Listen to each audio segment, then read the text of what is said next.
te adoramos, te bendecimos y te exaltamos.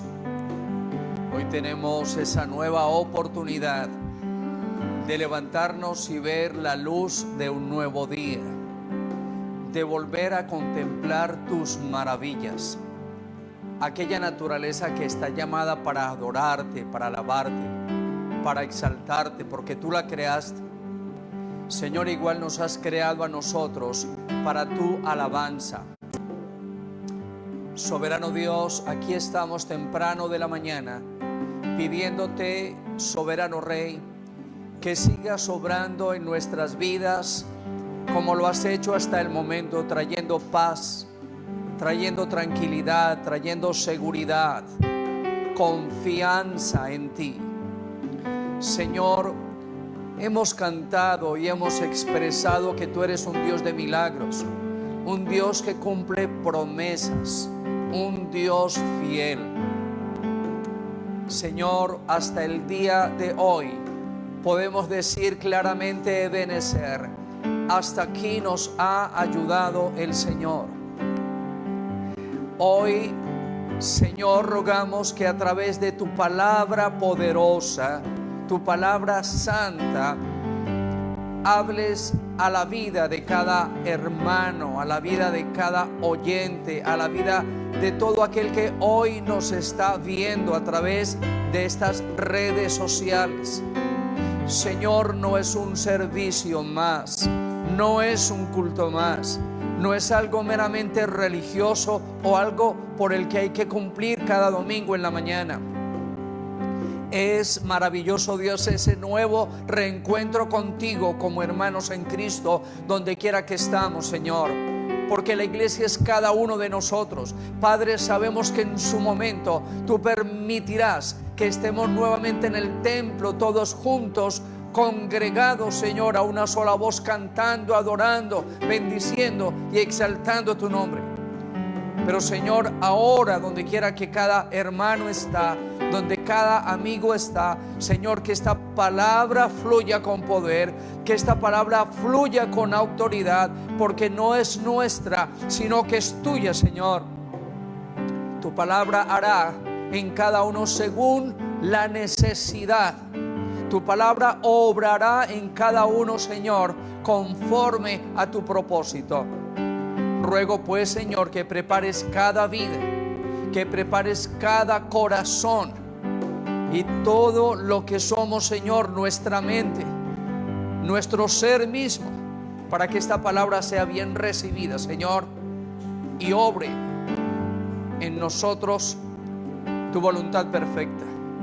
Padre, te lo pedimos en el nombre de Jesús, dándote gracias. Amén. Amado hermano, apreciado amigo, voy a pedirle el favor, si usted me acompaña en su Biblia, en el libro de Primera de Reyes, capítulo número 17. Este libro está en el Antiguo Testamento, el libro de los Reyes, Primera de Reyes, capítulo número 17, capítulo 17. Voy a leer del versículo 8 hasta el versículo número 16. Dice la palabra del Señor de la siguiente manera: vino luego a él, a Elías, palabra de Jehová diciendo: levántate, vete a Sarepta de Sidón y mora allí. He aquí, yo he dado orden allí a una mujer viuda que te sustente. Entonces él se levantó y se fue a Sarepta, y cuando llegó a la puerta de la ciudad, he aquí que una mujer viuda que estaba allí recogiendo leña, y él la llamó y le dijo: te ruego que me traigas un poco de agua en un vaso para que beba. Yendo ella para traérsela, él la volvió a llamar y le dijo: te ruego que me traigas también un bocado de pan en tu mano. Y ella respondió: vive Jehová tu Dios, que no tengo pan cocido, solamente un puñado de harina tengo en la tinaja y un poco de aceite en una vasija. Y ahora recogía 2 leños para entrar y prepararlo para mí y para mi hijo, para que lo comamos y nos dejemos morir. Elías le dijo: no tengas temor, ve, haz como has dicho, pero hazme a mí primero de ello una pequeña torta cocida debajo de la ceniza y tráemela, y después harás para ti y para tu hijo. Porque Jehová, el Dios de Israel, ha dicho así: la harina de la tinaja no escaseará, ni el aceite de la vasija disminuirá, hasta el día en que Jehová haga llover sobre la faz de la tierra. Entonces ella fue e hizo como le dijo Elías, y comió él y ella y su casa muchos días. Y la harina de la tinaja no escaseó, ni el aceite de la vasija menguó, conforme a la palabra que Jehová había dicho por Elías. Hace días atrás hice un pequeño devocional para todos ustedes y estaba hablando acerca si era posible que en el día de hoy el Señor obrara milagros o no.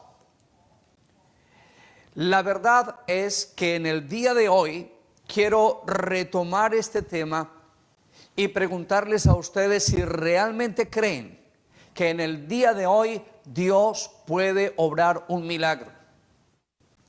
Quiero recordarles que para que un milagro se dé, deben estar también dadas las circunstancias para que se realice.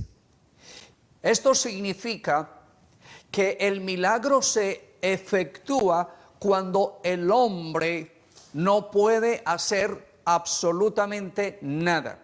El milagro se da porque la ciencia y el superhombre y los recursos humanos que el hombre puede emplear para tratar de solucionar realmente no van a funcionar. El milagro es algo sobrenatural. Una de las cosas que nosotros los creyentes deberíamos comenzar a mirar a través de la palabra del Señor es comenzar a ascender, comenzar a subir a otro nivel de poder ver a Dios obrando en cosas sobrenaturales, poder ver milagros en nuestra vida de una manera permanente. A veces nosotros nos limitamos aquí a lo que está aquí en la tierra, a lo que vemos, lo que tocamos, lo que podemos palpar. Y nos vamos llenando de una cantidad de ilusiones de lo que alrededor nos puede brindar. Y vivimos escasos, vivimos faltos de confianza, vivimos a veces en desesperanza y por alguna razón aún la misma fe claudica en algunos aspectos de nuestra vida como para no creer que Dios definitivamente lo puede resolver. Cuando estamos hablando de un milagro, cuando estamos hablando de algo sobrenatural, definitivamente nuestra mirada tiene que estar puesta hacia arriba. Porque solo Dios obra de manera así. No hay nadie más sobre la faz de la tierra que pueda hacer cosas sobrenaturales, solamente nuestro Dios. Y a través de la Biblia, nosotros pudiéramos mirar una cantidad de cosas que el Señor hizo hasta hoy, inclusive en la vida de cada uno de nosotros. Nos tomaríamos mucho tiempo en analizar una por una. Pero déjeme decirle que la palabra sí es clara cuando dice en Hebreos 13:8 que el Señor Jesucristo es el mismo de ayer, de hoy y a través de todos los siglos. El mismo Dios de Abraham, de Isaac y de Jacob es nuestro Dios. Él no ha mudado, Él no ha cambiado, Él sigue siendo el mismo. Y por lo que nosotros contemplamos de la palabra, nos podemos dar cuenta que al Señor le encanta obrar milagros a nuestro favor. Observe que Jesús sanó a todo aquel que le fue traído enfermo. No creo que algún enfermo haya llegado a Jesús para ser sanado o ser tocado por él y haya regresado a su casa en la misma condición. Por el contrario, observamos que en la primera reunión que él tuvo con sus discípulos, en una fiesta en Caná de Galilea, en un matrimonio, allí el Señor hace su primer milagro, convirtiendo el agua en vino. Fue su primer milagro. Dicho de alguna forma, de ahí en adelante, entonces el Señor sanó cojos, sanó ciegos, sordos, mudos, leprosos y resucitó muertos. Eso me dice a mí que el Señor se place, que el Señor se agrada en obrar para nosotros, seres tan limitados, cosas que solamente Él, en lo sobrenatural, en lo potentoso, en su soberanía, Él puede obrar. De manera que, déjeme decirle, amado hermano, amado amigo, que hoy creemos para grandes cosas, que hoy definitivamente seguimos creyendo en los milagros. Seguimos creyendo que Dios está ahí esperando en nosotros a hacer nuestra parte para Él obrar como solamente Él lo puede hacer. Bueno, lo cierto del caso es que lo que estamos viviendo hoy, el mundo que nos tocó vivir, es un mundo que está en crisis. Miremos la crisis por la cual hemos venido atravesando hace un poco más de un mes. Observemos un mundo totalmente convulsionado, con una cantidad de problemas. Bueno, problemas sin resolver. Un mundo donde hay una cantidad de gente satisfecha y otra insatisfecha. Un mundo de tragedias por donde quiera que se mire. Sufrimientos en algunos países más que en otros, pero el sufrimiento no cesa. El hambre. Muchas veces nosotros, porque tenemos alimento en nuestra mesa, no creemos que haya gente en el mundo aguantando hambre. Y hay muchas personas que no tienen el pan diario de cada día, lamentablemente. Un mundo de situaciones sin resolver. Un mundo que se llena de incertidumbre. Un mundo que nos crea una desconfianza atroz. Un mundo que no nos satisface. Entonces, hoy nos preguntamos, ¿será que algo milagroso pueda pasar? ¿Será que algo milagroso pueda suceder como para cambiar el entorno, como para que esto sea diferente? Pues bueno, déjeme decirle que a nivel de la capacidad humana, de gobernantes, quienes están en eminencia, de presidentes, de diputados, de senadores, de concejales y todos los que están gobernando en el mundo, no tienen una solución como para remediar o como mínimo aliviar el mal que nos aqueja. Porque además de todo lo que he dicho, el problema más grande que el mundo está sufriendo hoy es Cristo lejos de su vida, Cristo lejos de su corazón. Cristo lejos de las instituciones educativas, Cristo lejos de los gobernantes y aún de aquellos que tienen la capacidad de gobernar. Entonces, como Cristo no es el centro de nuestro país, como Jesucristo no es el centro del hogar, como Jesucristo no es el centro de las vidas, lamentablemente no hay nadie que pueda obrar un milagro a favor, porque el mundo cada día se va poniendo peor. Lo que estamos viendo hoy es poco. Bíblicamente nosotros entendemos que la situación se va agravando más y más y más, y que lo que está pasando hoy es apenas uno de los tantos anuncios que el Señor ha venido haciendo por años, diciéndole al hombre que definitivamente Él está a la puerta, que Él está próximo a venir por su iglesia, a arrebatar a su iglesia, pero el mundo todavía sigue no creyendo, sigue incrédulo a esta palabra. Diferente sería si realmente tuviéramos a Jesús operando en todos los medios en nuestra nación. De ahí que no habrá un hombre humanamente que haga un milagro o que haga algo mágico para resolver la situación por el cual el hombre está pasando. El único que puede resolver, el único que puede operar un milagro, el único que puede hacer cambios es el Señor, y lamentablemente está ausente en las áreas que ya mencioné anteriormente. Por lo tanto, difícilmente nos cuesta creer que realmente suceda un milagro. Sin duda alguna, para nosotros los creyentes hoy, más que nada, la fe está siendo probada.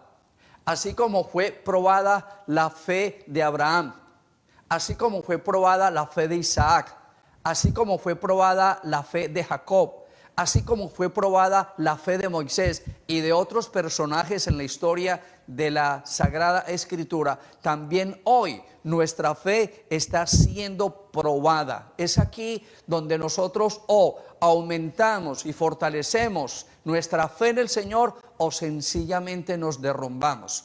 Yo le he dicho a muchos de ustedes, amados hermanos, que aquí es donde nosotros tenemos que demostrar al Dios que tenemos, al Dios que servimos, al Dios que seguimos. Recordemos que nuestro Dios es un Dios todopoderoso. Nuestro Dios no es un Dios de muertos, nuestro Dios es un Dios de vivos, hacedor de maravillas hoy. Por lo tanto, nosotros debemos entender que más que nunca hoy debemos seguir confiando, debemos seguir avanzando en el nombre de nuestro Señor Jesucristo. Porque cuando la noche se está tornando oscura, es cuando recordamos que nuestro sol de justicia, Jesucristo nuestro Rey, va a comenzar a brillar.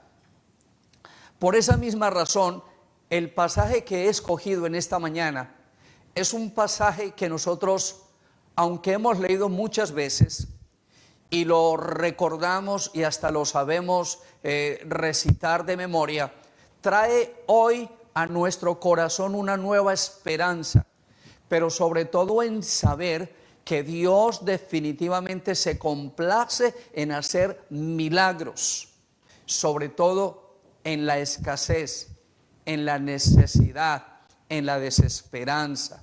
Y hoy es el momento para que entonces nosotros volvamos a creer, para que nosotros volvamos a confiar, para que nosotros volvamos a entender que definitivamente Dios está obrando milagros en todo lo que está ocurriendo en el día de hoy. Esta porción de la Escritura nos dice que el profeta Elías le dice al rey Acab que van a venir años de sequía. No es una buena noticia para un monarca, no es una buena noticia para un rey que está gobernando una nación. Vienen años de sequía. Recordemos que el mundo ha vivido momentos muy difíciles, de hambrunas, de sequías, de pestes, guerras y todo lo que se quiera. Y la verdad, esto antes que traer gozo y alegría para un director de un país, para un presidente, para un gobernante y aún para los ciudadanos, no es nada bueno. Por lo tanto, lo que le dice Elías, el profeta, el rey Acab, es algo muy desalentador, porque Dios está hablando, porque Dios está en control. Recordemos que ahora cantábamos que la misma naturaleza canta al Señor, pero la misma naturaleza también obedece al Señor. Cuando el Señor obra, aún la misma naturaleza obedece. Y aquí prácticamente Dios está cerrando los cielos para que no haya lluvia. Cuando hablamos de sequía, está hablando de que no va a haber agua. Por lo tanto, si no hay agua, si no hay lluvia para los sembrados y para los campos, ¿qué vamos a experimentar? ¿O qué van a experimentar ellos? Van a experimentar hambre. Una hambruna entonces se aproxima para ese lugar. Un milagro entonces Dios comienza a planear en ese tiempo de escasez. Mire qué maravilloso. Viene de parte del Señor un castigo, viene de parte del Señor un juicio, pero además de todo eso, amados hermanos, cuando el Señor lo determine, entonces el Señor volverá a dejarse ver haciendo lo que Él sabe hacer, o detiene o abre, porque Él obra en lo sobrenatural. Pero es necesario, en el versículo número 1, en el versículo 8 del capítulo 17, el Señor le dice a Elías, vino luego palabra del Señor a Elías diciendo, me llama mucho la atención esto, porque recordemos que los profetas del Antiguo Testamento, y uno de los profetas más grandes del Nuevo Testamento, como lo fue Juan el Bautista, hermanos, ellos oían la voz del Señor. Ellos no escuchaban otras voces. Pero ¿por qué ellos discernían y tenían esa capacidad de saber que era el Señor? ¿Sabe por qué? porque ellos estaban juntos, pegaditos, en una búsqueda intensa, en una comunión intensa, donde Dios era el centro de sus vidas, y ellos se habían separado por Dios mismo para servirle en la función para la cual fueron asignados, profetas para el pueblo de Israel. De manera que en la medida que nosotros buscamos del Señor como lo hacían ellos, claro que vamos a oír al Señor hablando muy claramente a nuestras vidas. No va a haber error, no va a haber equivocación. Que otras voces se quieran colar, es cierto, pero ahí es cuando el discernimiento del Espíritu Santo nos ayuda a escuchar solo lo que el Espíritu Santo del Señor dice. Recordemos que hemos venido estudiando Apocalipsis, y en las iglesias que hemos venido tratando y en las que faltan, siempre el Señor al final le dice a la iglesia: el que tenga oído para oír, oiga lo que el Espíritu dice a las iglesias. Hermano, no solamente el profeta Elías oía la voz de Dios, nosotros hoy también debemos estar en la capacidad de oír la voz del Señor cuando tenemos abundancia, de oír la voz del Señor cuando estamos contentos, de oír la voz del Señor cuando todo está bien. Pero también debemos tener el mismo discernimiento para oír la voz de Dios cuando las cosas no van bien. Porque cuando oímos la voz del Señor, ¿sabe qué va a decir? Yo estoy de tu lado. ¿Sabes qué vamos a escuchar? Yo estoy contigo. ¿Qué vamos a oír de los labios preciosos, amorosos del Señor? No te desconsueles, no te preocupes, yo estoy en control, yo te guardaré, yo te protegeré, yo te estaré cubriendo, yo te guiaré. Eso es lo que seguro vamos a escuchar. Entonces me llama mucho la atención cómo el Señor le dice al profeta directamente lo que debe hacer. Decíamos y cantábamos hoy que Dios es un Dios de promesas, cumplidor de promesas. Y efectivamente una de las cosas que nosotros debemos traer a memoria y debemos escuchar de parte del Señor a través de la palabra es que Él sigue siendo un Dios que cumple promesas. Dios no es hombre para volverse atrás de lo que ha dicho. Él no engaña, Él no queda mal, Él no miente, Él no crea falsas expectativas, porque nuestro Dios es un Dios fiel. Y si nosotros oímos la voz del Señor como lo escuchó Elías hablando a nuestro corazón, entonces nuestro corazón y nuestro ser se tienen que llenar de una absoluta confianza y no de zozobra y de oscuridad y de temor. La promesa del Señor se cumple, pero hay algo muy importante que vamos a mirar también a través de este pasaje, y es que las promesas del Señor se cumplen, pero se complementan con nuestra obediencia. Dios puede tener muchas cosas que quiera hacer y que Él nos está orientando que nosotros debemos hacer. Él las hace definitivamente, pero si nosotros no hacemos nuestra parte, si nosotros no actuamos en obediencia a esa palabra que el Señor nos está guiando, hermanos, es ahí entonces cuando nosotros vamos a comenzar a tener una serie de problemas y dificultades y situaciones sin poder resolver. Mire lo que el Señor le dice a Elías, versículos 9 y 10. Levántate y vete a Sarepta de Sidón y mora allí. He aquí, yo he dado orden allí a una mujer viuda que te sustente. Observe, la orden del Señor es: levántate, acción, levántate, apúrate, no te quedes sentado. Ahora, vete a Sarepta de Sidón, acción, muévete, corre, dirígete allá. Y el Señor le dice: ahí en ese lugar te vas a quedar, te vas a establecer. Pero mire que el Señor también estaba hablando al corazón de esta viuda. Y a esta viuda el Señor ya le había dicho: mira, allá va a llegar el profeta Elías y tú lo vas a sustentar. Increíble, en medio de una sequía, vamos a mirar más adelante qué va a pasar, el Señor diciéndole a una mujer viuda que sustente al profeta. Pero observe, hay que ser obedientes.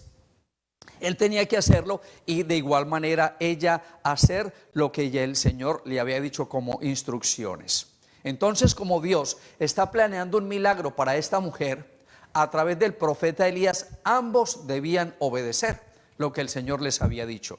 ¿Qué tal si Elías no se levanta y va? ¿Y qué tal si esta mujer no obedece lo que el Señor le está diciendo? No existiría, no obraría, o el Señor buscaría otra manera de hacer el milagro. pero de igual forma obediencia de parte de los dos. Él debe ir a Sarepta y la viuda debe sustentarlo, o sea, darle alimento. Imagínate la situación tan crítica y el desafío de obedecer a Dios. Sequía, hambruna, pero el profeta en este caso va a ser alimentado por una viuda, una mujer que no tenía ningún recurso. Es posible que cuando esto se presenta en nuestro diario caminar, cuando Dios está ordenando cosas, cuando Dios está diciendo cosas y nosotros lo que vemos es otra, es fácil entonces que nuestra vida se llene de muchos temores. Es fácil que nuestra vida de alguna forma se desoriente, pero ¿cómo es posible que el Señor me está pidiendo a mí que haga algo si yo en el entorno veo algo muy diferente? Esto no va a pasar, esto no puede ser. Pues bueno, sí, nosotros no podemos negar que a veces nuestro corazón se llena de temores y desconfianzas. Pero sabe una cosa, que si ese temor logra arraigarse en nuestro corazón, entonces el temor lo que va a causar en nuestra vida es frustración y de alguna manera alejamiento de los asuntos del Señor. Por eso en el versículo 11 y 12 dice, y yendo él definitivamente obedece, se va a esta ciudad, y mire lo que pasa cuando él está entrando a la ciudad. Yendo ella para traerle lo que le pidió, agua para beber. Podríamos decir que Elías es como conchudito. Cuando se encuentra con la mujer le pide que le traiga agua para beber. Y luego cuando ella iba le dice, pero también entonces te ruego que me traigas un bocado de pan en tu mano. Imagínate, agua y pan, y están en problemas de escasez. No obstante ella respondió, vive el Señor, que no tengo pan cocido, como quien dice, lo que me estás pidiendo, Elías, no soy yo no tengo. Mira lo que tengo, un puñado de harina, tengo un poquitico de aceite y no tengo más. Y lo que estoy haciendo es recoger unos leños para hacer una pequeña torta, para dársela a mi hijo, para comer yo un poquito de ella.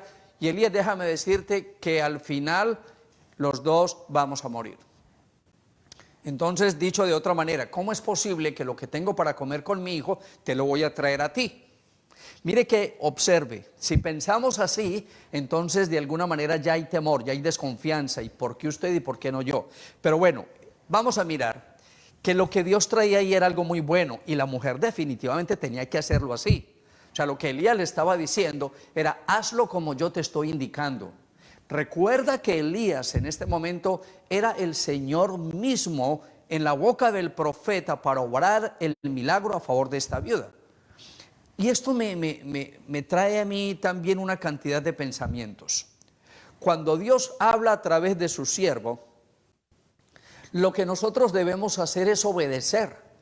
Porque es que muchas veces cuestionamos al siervo del Señor. Y a veces argumentamos contra el siervo del Señor, cuando lo que el siervo del Señor lo que está haciendo es llevando a cabo la obra del Señor a favor de cada uno de nosotros. No podemos dudar, cuando es Dios el que está enviando, obedecer a lo que este hombre de Dios, a través de la palabra del Señor, y soy claro en esto, no a través de lo que este hombre quiera hacer. Mire que Elías no cambió en nada, para nada, el mensaje que Dios le dio. De ahí que obedecer a ese siervo, obedecer a Elías era lo que ella tenía que hacer. Y la verdad, ella en el momento cuestiona y dice, no, pero es que yo no tengo sino un poquitico de harina y tengo un poquitico de aceite, y entonces lo voy a gastar con mi hijo y lo voy a gastar conmigo. En otras palabras, Elías, no hay para ti, muchacho, no hay para tanta gente. Pero observe que lo que el Señor dice más adelante es realmente lo que ella debería escuchar. Aunque el miedo, el temor, la incertidumbre estaba de alguna manera permitiendo que ella actuara de esa manera, de esa forma, lo que el Señor le dice más adelante es bastante agradable, bastante bueno. Es también verdad que nosotros no podemos desconocer, amados hermanos, que cuando vemos tantas cosas tan malas alrededor, no solamente a veces perdemos confianza en el Señor, sino que nos llenamos de una cantidad de situaciones que nos van alejando, no solamente de creer, sino también de permitir que el Señor definitivamente sí obre ese milagro en nuestras vidas. Porque es que el temor definitivamente es algo que invade y no permite ver con claridad la mano del Señor obrando. Recordemos que por la palabra, la fe es la certeza de lo que Dios va a hacer en el futuro. Lo que Dios va a hacer es lo que nosotros esperamos. Pero el miedo, el temor, la incertidumbre es la certeza de una catástrofe que vendrá próximamente. Nosotros elegimos si fe o miedo. De allí que la voluntad de Dios es sustituir, cambiar el miedo por fuerza y valor y fe y confianza en Él. Mire que siempre el plan del Señor ha sido cambiar la manera de pensar del hombre. Siempre queriendo que nosotros pensemos como Él, que veamos las cosas como Él las ve, que igual sintamos en nuestro corazón como Él siente. Siempre el Señor está cambiando o está tratando de cambiar esa perspectiva humana por su propia forma de ver y de hacer las cosas. Pero a veces nosotros seguimos mirando más al piso que mirar hacia arriba. Seguimos buscando las cosas de la tierra, las cosas terrenales y materiales, antes que buscar las cosas de arriba. Y si nosotros no buscamos las cosas de arriba, jamás nosotros vamos a poder entrar en esa dimensión de lo sobrenatural. Jamás vamos a poder tener una fe tan amplia como para creer en medio de la zozobra. Jamás vamos a poder nosotros creer que el Señor definitivamente estará de nuestro lado. Me llama la atención en los versículos 13 y 14, cuando Elías le dice a esta mujer, mire la palabra que emplea el profeta, no tengas temor. Recuerde, el temor es el peor enemigo de la fe. Muchos creyentes, no solamente en nuestra iglesia, sino que creo yo en el mundo entero, están llenos de temor por lo que está ocurriendo. Lamentablemente, muchas personas que no tienen a Cristo en el corazón están en situaciones de desesperanza. Muchos, déjeme decirle, tratando inclusive de acabar con su propia vida, porque se acabó lo que era su base, su fundamento. El edificio se está derrumbando porque lo de ellos era solamente lo material o el trabajo en la compañía en la cual estaban laborando. Pero cuando esto se derrumba, cuando la bolsa de valores tambalea, cuando la economía del mundo de alguna manera colapsa, entonces a veces personas toman la mala decisión de quitarse la vida porque cree que esto es solución. Observe, amado hermano, que el temor realmente no trae buenos dividendos para nada. Por esa razón, yo quiero que en la medida que vayas escuchando esta palabra, te vayas llenando de fe y de confianza en Dios y entender que hay cosas en nuestra vida que deben cambiar. Primero, debemos tener obediencia al Señor siempre y a lo que dice su palabra. No obedecer de vez en cuando, sino siempre.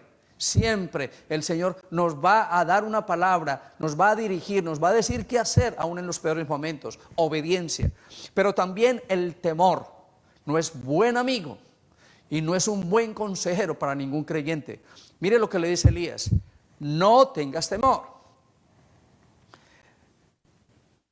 Luego le dice: hazme a mí primero y luego para ti y para tu hijo. Otra vez, es al revés humanamente hablando, pero espiritualmente y sobrenaturalmente hablando, Dios siempre piensa diferente a nosotros. Recuerde que la palabra dice que los caminos de Él no son nuestros caminos y sus pensamientos no son los nuestros. Aquí lo lógico sería que Elías le dijera: bueno, mijita, prepare la tortica, coma algo usted y dile a su hijo, y si algo le sobra me da a mí. Pero no, primero yo, luego tú y luego tu hijo. ¿Sabe por qué? Aquí viene la palabra que esa mujer tiene que escuchar, y es la palabra que tú hoy debes escuchar. ¿Sabes por qué primero era Elías? ¿Sabes por qué primero era Dios? Porque luego vienen las consecuencias o los resultados. Mira bien, porque así ha dicho Jehová, el Dios de Israel: la harina de la tinaja no escaseará, ni el aceite de la vasija disminuirá. ¿Hasta cuándo? Hasta el día en que Jehová haga llover sobre la faz de la tierra. Mira lo maravilloso de esto. El orden de Dios era primero el profeta, o sea, lo que Dios me ha dicho primero, mujer, y luego tú. Y esto viene a mi mente lo que es la primicia. A veces algunas personas se escandalizan cuando hablan de primicia. Pero Dios le dijo al pueblo de Israel que todo lo que cosechara, la primicia del campo, de lo que el campo produjera, era para el Señor. De los animales, lo que los animales en su reproducción, el primero, era para el Señor. Observe que las primicias nos están diciendo a nosotros que Dios es primero. ¿Sabes por qué? Porque es que ese ganado, esa cosecha, ese campo produjo porque Dios lo puso a producir, porque Dios lo creó, porque Dios lo hizo. Por lo tanto, Él es el dueño, nosotros simplemente somos administradores. Entonces, aquí prácticamente me trae a mi mente lo primero, y lo primero es Dios. Y a veces entonces nosotros dejamos a Dios de último. ¿Y yo cómo voy a ofrendar en medio de esta escasez? ¿Y yo cómo voy a diezmar en medio de esta escasez? ¿Y yo por qué voy a ser dadivoso con un hermano en medio de esta escasez? ¿Y yo por qué tengo que compartir mi mercadito con otro hermano en esta escasez? Hermano, mire, bíblicamente hablando, cuando las cosas están como están en el día de hoy, cuando hay escasez, y nosotros hacemos la voluntad del Señor, dando al Señor lo que corresponde, pero también ayudando a nuestro hermano como debe ser, entonces, hermanos, ahí es cuando los cielos se abren de una manera milagrosa. Los milagros existen porque Dios es real, Él no ha cambiado, pero tenemos que hacer las cosas a la manera de Dios. Tenemos que quitar todo el temor. Y si yo doy tal cosa, ¿qué va a pasar? Y si yo doy tal otra, ¿qué va a pasar? Y si yo ayudo a un hermano, ¿qué va a pasar? Hermano, no va a pasar nada. Simplemente va a pasar que los cielos se van a abrir y tu vida va a ser llena de la gloria del Señor, pero también tus finanzas, tu campo, tu ganado, todo lo que tú tengas va a ser bendecido de parte del Señor. Y claro, hoy no estamos hablando de tener esa clase de cosas, pero el Señor definitivamente se goza y se glorifica cuando nosotros somos obedientes. Y mire la palabra, no tengas temor, no tengas temor. Luego viene la promesa. La promesa de Dios es que la harina de esa tinaja no va a escasear. ¿Quién puede hacer esto, hermano? ¿Lo puede hacer el hombre? No. El hombre dará lo que tiene para dar y no más. Y ahí se acabó el asunto. Pero cuando Dios obra, mira que Dios obra para rato. Él prometió darnos el pan de cada día. Él no prometió darnos pan hoy y aguantar hambre mañana. No he visto justo desamparado, dice la Escritura, ni su descendencia que mendigue pan. ¿Quién hace esto? Dios. Porque si en algún momento faltara, si en algún momento todo claudicara, el Señor enviará milagrosamente del norte, del sur, del este, del oeste, alimento para cada uno de sus hijos. Cuando Dios le dijo al profeta Elías que huyera de ahí y se fuera a el arroyo de Querit, dijo, vete allá porque voy a sustentarte con siervos que van a llevarte alimento y tú beberás del arroyo. Amado hermano, en la peor sequía, en la peor situación, Dios no dejará de proveer. Por esa misma razón, nuestra mirada y nuestro corazón debe ser direccionado al Dios de todo poder y de toda gloria, porque Él no fallará y Él obrará milagros en medio de la situación. Él hará que todo fluya según la voluntad y el poder de Dios. Me llama la atención lo que significa Sidón. Sidón significa caza, pesca, venado o carne de venado. O sea que el mismo nombre de la ciudad implicaba que este era un lugar de mucha abundancia. Había suficiente carne, había suficiente grano. La fauna y la flora producían maravillosamente, pero aquí, ya en este caso, no, porque el Señor había dicho que vendría una sequía por varios años. Y Sarepta significa taller del artesano. Observa bien, Sarepta significa taller del artesano. Pienso que estas dos palabras mezcladas como tal significa entonces que a pesar de abundancia, según la palabra del Señor, vendría escasez. Pero Sarepta significa tratamiento. Significa que el artesano va a tomar la vasija y la va a hacer y la va a moldear como él quiere. Sarepta significa ser moldeado por el artesano, moldeado por Dios. Y creo que aquí es donde nosotros debemos estar claros.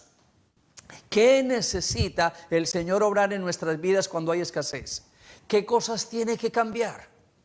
¿Qué áreas de mi vida necesitan ser confrontadas por el Señor para unos cambios altamente significativos?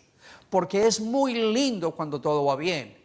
Es muy lindo cuando la familia está segura. Es muy lindo cuando todos estamos aliviados y nadie está enfermo. Es muy hermoso cuando hay abundante alimento en nuestra alacena. Es bueno cuando todos tenemos trabajo. Pero cuando por alguna razón viene la escasez, entonces, ¿cómo es que el Señor va a trabajar en nuestras vidas en ese momento de la historia?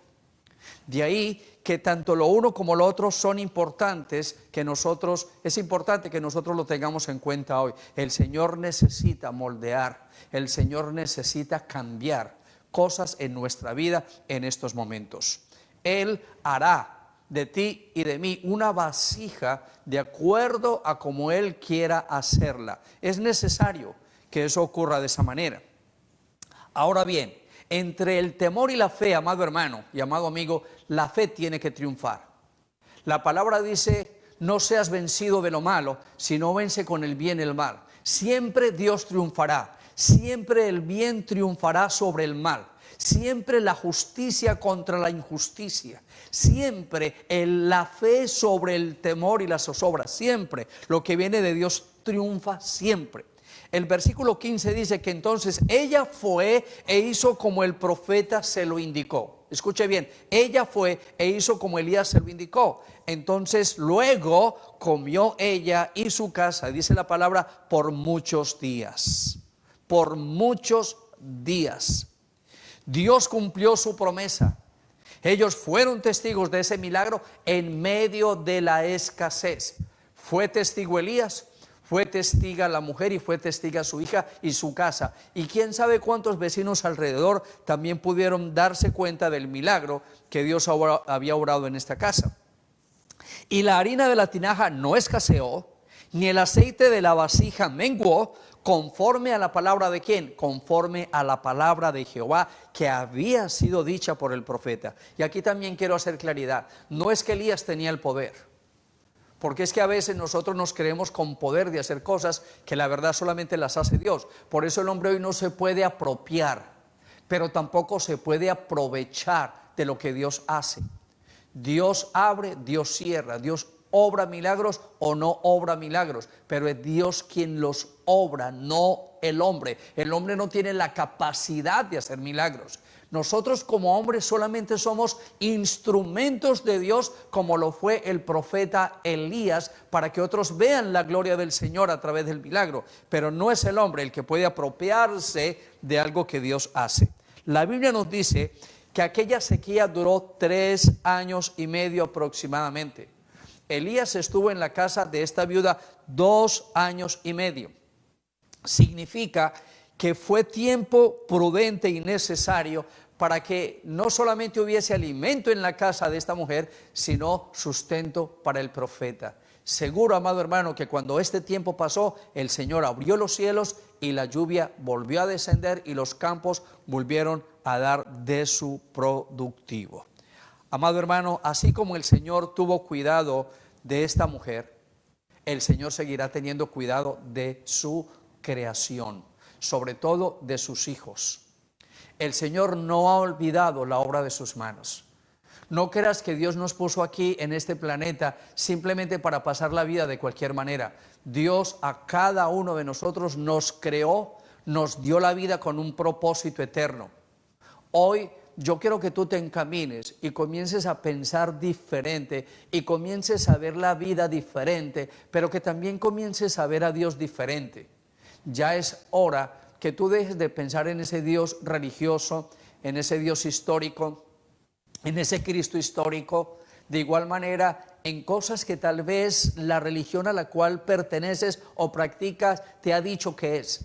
Es hora y es tiempo de comenzar a ver a un Dios real, a un Dios obrando, a un Dios ejecutando, a un Dios hablando, a un Dios guiando, porque definitivamente Él quiere lo mejor para tu vida. Así como Dios a través del profeta produjo un milagro en la casa de esta mujer, después de una sequía terrible, amigo, Dios quiere hacer un milagro en tu vida. Y el milagro más grande ni siquiera es comida o dinero, aunque lo necesitamos. Pero el milagro más grande que Dios quiere obrar en tu vida, apreciado amigo, es el milagro de la salvación. Es importante que entendamos esto. Hoy nosotros estamos aquí, mañana posiblemente no estamos. Hoy a muchos esta pandemia mató. Posiblemente otros moriremos de otros asuntos, pero posiblemente mañana no estamos. La clave está en que te prepares para ese milagro de salvación, para cuando eso ocurra, entonces tú te despiertes en la presencia del Rey. A veces nosotros, repito, nos entretenemos tanto con las cosas materiales y nos distraen tanto que no estamos viendo las cosas espirituales. Entonces a ti, amado amigo, te aconsejo que hoy le permitas a Jesús obrar un milagro de salvación en tu vida, alimento espiritual, palabra eterna, pan de vida, agua de vida, que es lo que tantos hoy están necesitando. Yo diría que si hoy el mundo volviera su mirada a Cristo, si hoy los gobernantes volvieran su mirada a Cristo, si las instituciones gubernamentales volvieran su mirada a Cristo, si las familias, los matrimonios volvieran su mirada a Cristo, este mundo sería completamente diferente. Pero comencemos a hacerlo nosotros desde ahora. Por eso hoy, amado amigo, yo te guío y te aconsejo a que recibas a Jesús en tu corazón como el Señor y Salvador de tu vida. Y a ti, mi hermano, que ya llevas un tiempo prudente en los caminos del Señor, ya tienes años de estar caminando en el Evangelio, que hoy esta palabra toque tu corazón